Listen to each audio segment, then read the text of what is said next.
What's up, cowpokes?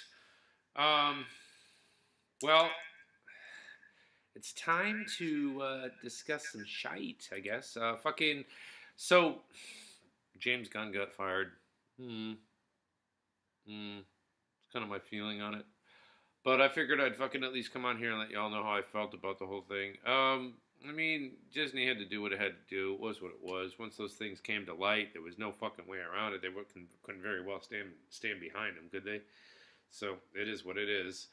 But let's just clear up a couple of things, though. He's not a pedophile. He's just a guy that makes bad pedophile jokes on Twitter.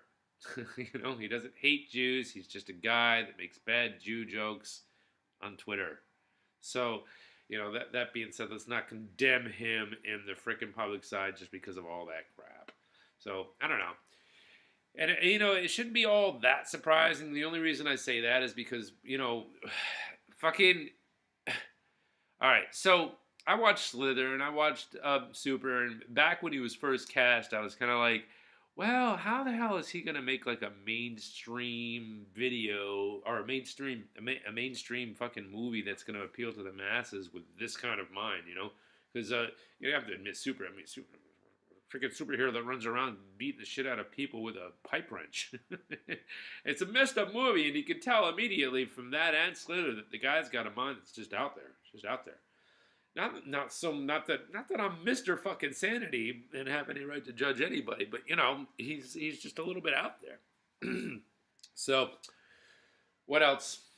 Nothing. I'm gonna miss his writing. I liked his writing. I liked his films. I liked Guardians of the Galaxy Volume 1 and 2. I really enjoyed the music that he chose. I'm a little concerned that if they're gonna do something in the future, they're gonna try to imitate him, but instead of using the obscure songs, they pick these songs that everybody fucking knows that plays on the fucking radio every day. I rather like the fact that he actually brought out a couple of tunes that I had to go, what? I remember that, but I don't remember that, and it still kind of made me look into the music and not just the song, but like the entire artist's, repertoire and everything like that. So kind of opened my eyes up a little bit there on that respect. So that being said, we move on to the next one. Obviously, we got to fill his shoes quick. And like I said, I was saying, I've said in comments, I said all over the place, but if they're gonna go forward with Volume 3, then they basically need to find somebody to fill in for him pretty damn quick. It's a shame it happened. It's a shame that so many people are whatever, that I don't know. Still, like I said, it's tiring. It really, really is. Time after time, these people are getting taken down, and a lot of times they deserve it, and sometimes they don't. It's just, the whole thing is just tiring for me. What else we got going on? Anyway, it's San Diego Comic-Con weekend, so let's fucking move on from the whole James Gunn depressing fucking mess. And a couple of notable things that are sticking out for me. Obviously, I'm going to have some feelings about the new Buffy reboot. It's not what you think, though. It's not me going out going, oh my god, I hate this. Can't do it. No, no, no. It's not how I feel about it at all. It's after the last time they did a swing and a miss with the Buffy reboot, and then they bring it up again, I'm like, okay, they're obviously going to do this. They're going to do this. They're not going to just let sleeping dogs lie, so I just started to try to accept it. Now, the introduction of Buffy is going to be black this time. Actually, that's not really specified yet. They haven't actually said that. They said they're going to build on his universe. I'm okay with it. If it's fine if they want to make Buffy black. I don't give a flying fuck. As long as it's quality, that's all I give a shit about. Make something good. If you're gonna redo it good. But my whole qualm is that there is a black Slayer from the '70s called Nikki Woods, and she's got an intriguing everything. If you ask me, just off the top of my head, if I can think of 3 things that they could cover.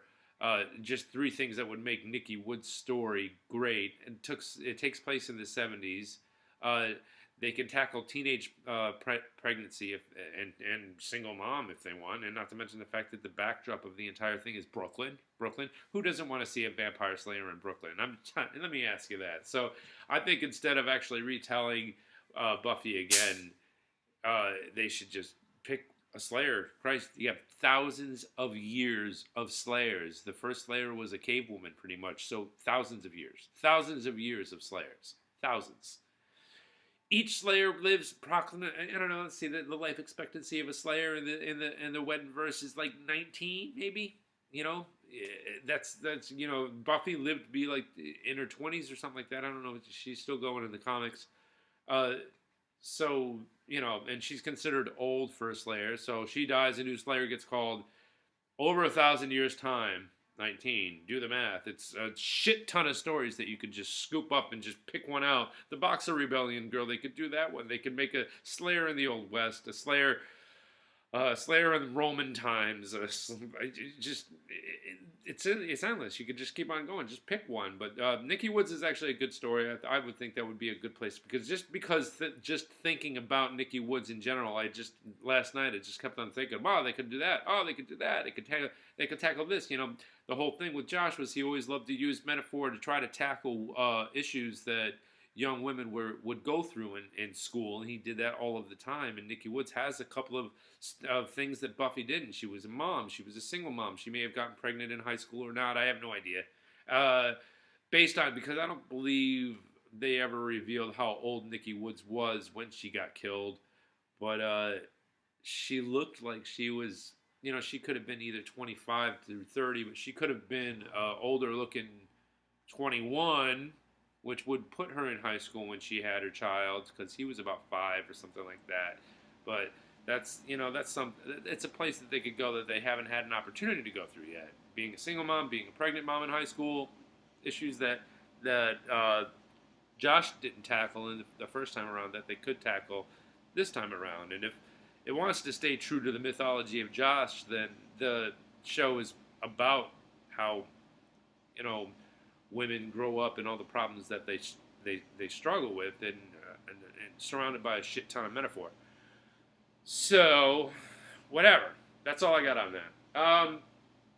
But yeah, I'll watch whatever the fuck they make. At least Josh Whedon's the executive producer. They also brought back like 5 or 6 other executive people from the original show that are executive producing too. So they're not writing it, of course, but they're involved with it, which means that at least they give a shit enough about the pitch to say, yeah, all right, let's do this. One or two would be one thing. I'd like to see Jane Espensen's name on Espensen. I think that's Jane Espensen.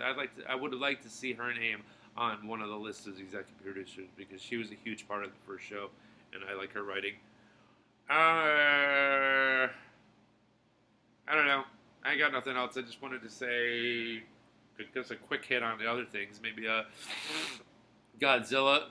Can't wait to see if they're going to release a trailer this weekend. That would be nice if they released a trailer. That'd be great. And Bumblebee. Looks like it's actually promising. We might actually get a decent Transformers movie for once. That would be kind of cool. And Star Trek Discovery's trailer, Christopher Pike story. Nice. I can dig it. The first season was fantastic, so rock and roll. But that's all I got to say. I just wanted to give you a shout out just because too many things have been piling up over these last couple of days, and I had to figure out a way to purge some of this negativity from my fucking system. So, purge I do to you. Peace and hair grease.